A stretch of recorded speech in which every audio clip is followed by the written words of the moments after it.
My name is Linden. I am based in Bend, Oregon.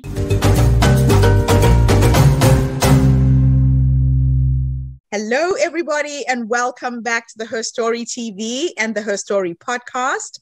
This is Gertrude Matcha here in beautiful Wellington, New Zealand. Wet and cold as it is, I'm still happy to be here, but I am graced with the presence of yet another fascinating lady coming to us all the way from the United States. Welcome, welcome, welcome to our tribe. Tell everybody your full name, where you're based, how old you are, and share your story with us today. Thank you. My name is Linden. I am based in Bend, Oregon, and I'm 65 years old. I am a writer and a writing coach. I have helped a lot of people in a number of different ways tell their stories. And one of those people was a woman named Fanchon Blake. I met Fanchon when she was 88. She had been a policewoman. She joined the LAPD, Los Angeles Police Department, in 1948 and walked a beat in a girdle, heels, and a skirt for 3 years. They were supposed to keep their guns in their purses, so as, I guess, not to wreck the feminine look with a gun at your side.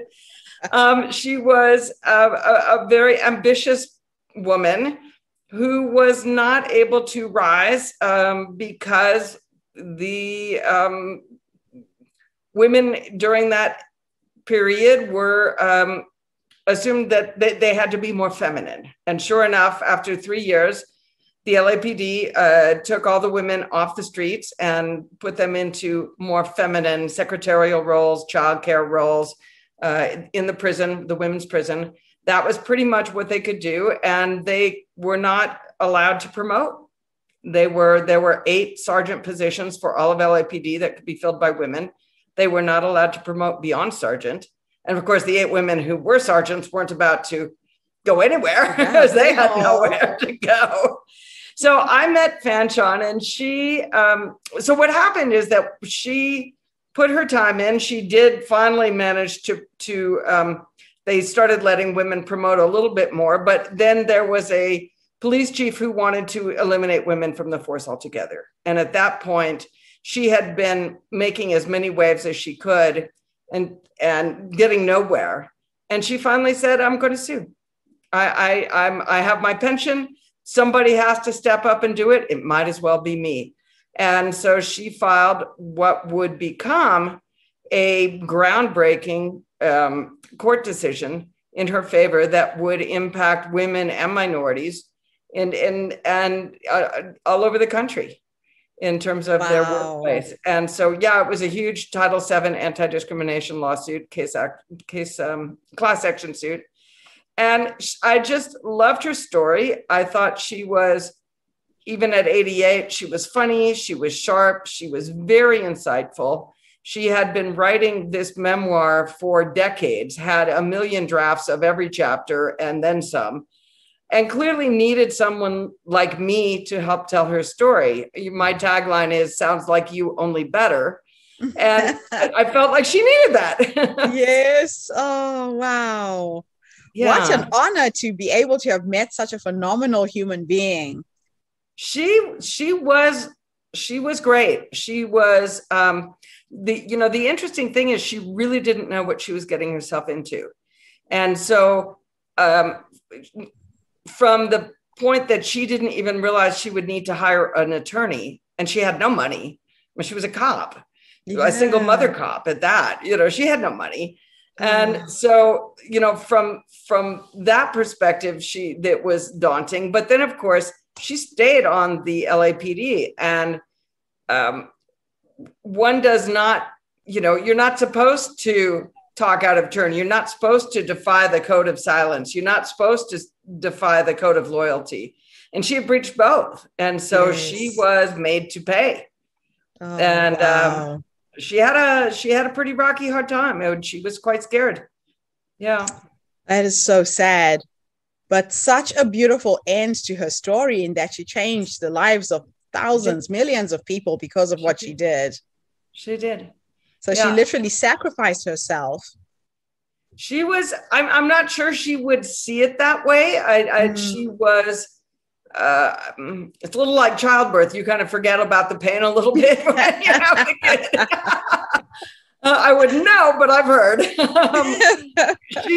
She really talked about just the joy of the process, and it gave her a platform, which was great. She was very wise about sort of taking her understanding of discrimination and people in positions of power and what that does, and applying it not just to women, but to even, looking out at social injustice across the country and what was happening in relations between police and, for example, the Black community that were strained decades ago and remain strained. And so she had amazing insights about that. And I think she also had amazing insights about the fact that women, we deal with stuff differently than men do. Not necessarily better or worse, but it tends to be more interactive. It tends to be less confrontational. It tends to be more cooperative. And so when you add that to policing, you get sometimes a lot more positive results. And there's research that's been, since the 1990s that has shown that more women need to be on the force, that it would change the dynamic. That was the 1990s. That was 30 years ago. Wow. Yeah. Wow. So why is it important for us to share these stories, do you think? What is the power of story? What made you put in your time, your efforts to make this come to being?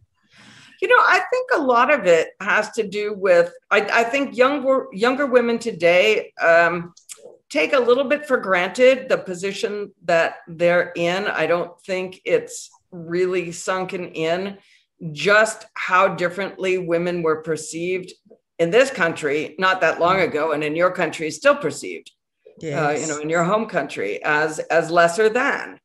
And, I think that we still have not achieved parity, and that needs to, that starts with awareness. That starts with what's possible. I think there's also the power of story. People remember story. There was a wonderful book that came out that talked about research where if you give a speech, you can be loaded with statistics. The only thing people will remember is the story. That's what people respond to. And I think if you can show somebody who gets out of her comfort zone, stands up for what she believes, makes a difference in her world, that's very powerful. And it's inspiring. It sure is. It's very, very inspiring. And the ripple effect on the younger generation of women coming up when they hear these stories, they can then believe that anything is possible. Yes. And that they need to continue to push. Yes. That we women are not in the boardrooms. Women are not on on the police staffs. Take your arena. We are not in decision-making positions yet in any kind of equal way. Yeah. And so the struggle goes on. And the struggle continues for sure. Yeah. So I think that's important to know. When you made the decision to write this book, going back to that younger you, when you said, okay, I'm taking this on, I want to put this out there. A lot of people have these visions, have these dreams, have this sense of purpose, and they don't follow through. But there was something in you that made you did it. There's something in you that kept you on track. If you were to have a conversation with that younger woman, what would you say to her right now?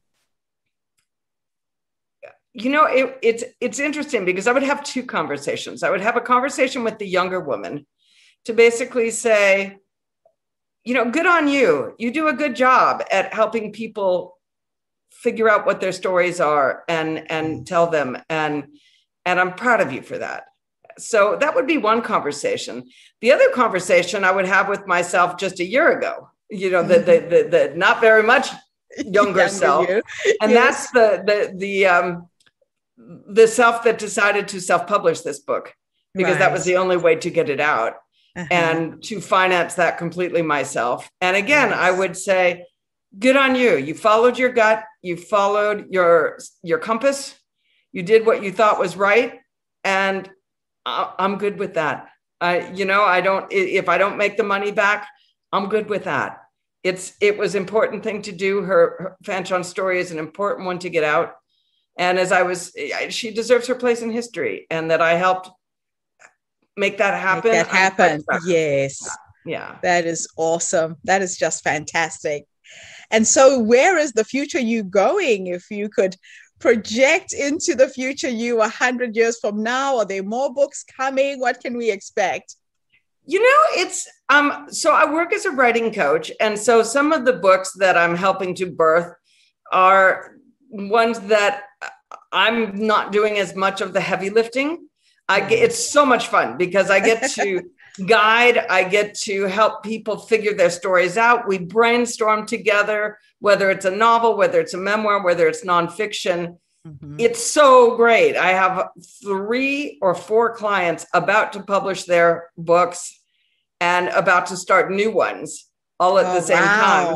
So it's really fun. And I'm helping a number of them self-publish the books. And so that part's great. The other part of me, there's a children's book series that's been hiding inside for a very long time. It's got to come out. And so there's that. And who knows? I've been playing around with my own novel for a long time. That's probably going to come out. But hopefully lots more. I really love the writing coach piece. It's so much fun. It's very much like co-authoring, except that I don't have to do all the writing. Yes. It's great. It's all the fun stuff. Not that writing isn't fun. I like writing, but it's hard. It can be difficult. It can. Oh, that is just wonderful. Absolutely lovely. Well, we are looking forward to seeing what else you will come up with in the near future. Yeah. People take their stories to their graves. What is your advice to that person who's sitting on the fence, unsure whether they should go down this route? It's for that person. It's also for that person's parent. I think that there is something so powerful about telling one story, about having to sit back and really get to the heart of things. Right. And it can be cathartic if it's been a difficult experience. It can take you to a completely new place in your life because of the awareness that the epiphanies that happen as you come to terms with the good and the bad. Mm-hmm. I think that in terms of our parents, I've lost both of my parents, and as much as I really thought that I was not going to have regrets, the regret I have is that I did not spend more time getting more information about how they grew up. I just so I think that there are lots of ways to shortcut the process, almost to turn, when I co-author or ghostwrite a book, I do a lot of interviewing, and we tape those, then we work from transcripts. Yes. Well, anybody can do that. So you can give yourself a head start without having to face that blank screen and say, oh my God, what am I going to write? Where do I start? Yes. Right. You can. Yes. So if some people are more comfortable in writing, I go both ways. I'm comfortable speaking and I'm comfortable writing. But a lot of people are more comfortable talking things out. And that's a great way to start. It sure is. Wonderful, wonderful way to end our interview. Thank you so much, Linden, for coming online and sharing this amazing book. Where can people find it? Is it on Amazon, your website? Where's the best place? It is. It's called Busting the Brass Ceiling: How a Heroic Female Cop Changed the Face of Policing. It's on Amazon. It's on Barnes & Noble. It's ebooks. It's paperbacks. It's, Fantastic. Thank you so much. And thank you to everybody who tuned in today. Come back again tomorrow. I have some fascinating guests from all walks of life, changing the world one story at a time, one woman at a time. So this is Gertrude Mache here in beautiful Wellington, New Zealand. Have a fantastic day. wherever you are in the world. Bye for now. Thank you, Linden. Thank you.